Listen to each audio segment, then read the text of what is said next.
Okay, ready? Mm-hmm. Okay. Karen, thank you for letting me do the interview with you. Why do you want to be a psychologist, and what was your inspiration? I wanted to be in a helping profession that would make a positive impact on people's lives. I had very good role models, and I wanted to give back to the community and pay it forward. Okay. What was your major in college?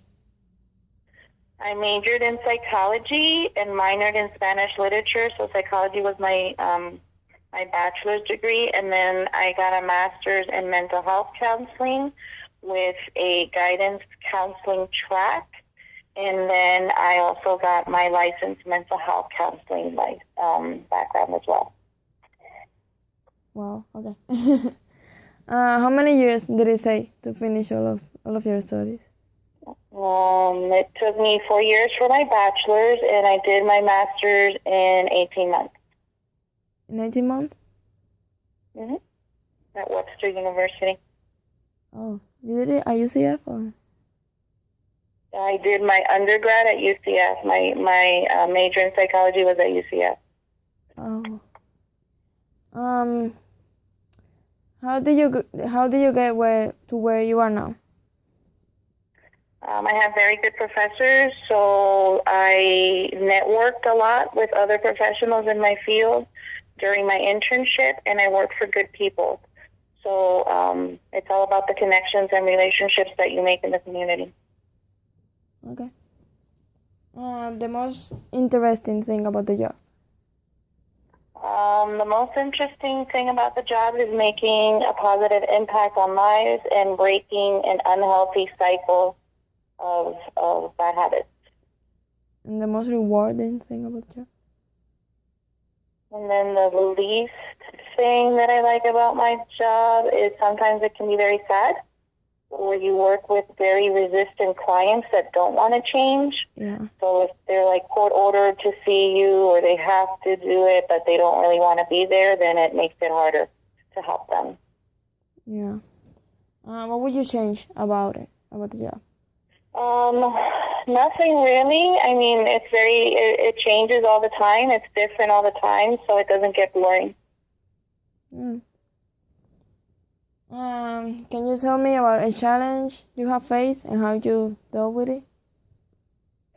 Usually the challenge lately is keeping up with technology when you are documenting notes or having to gather data, because technology changes over time, so you have to keep up with it and you have to find time to do the updates.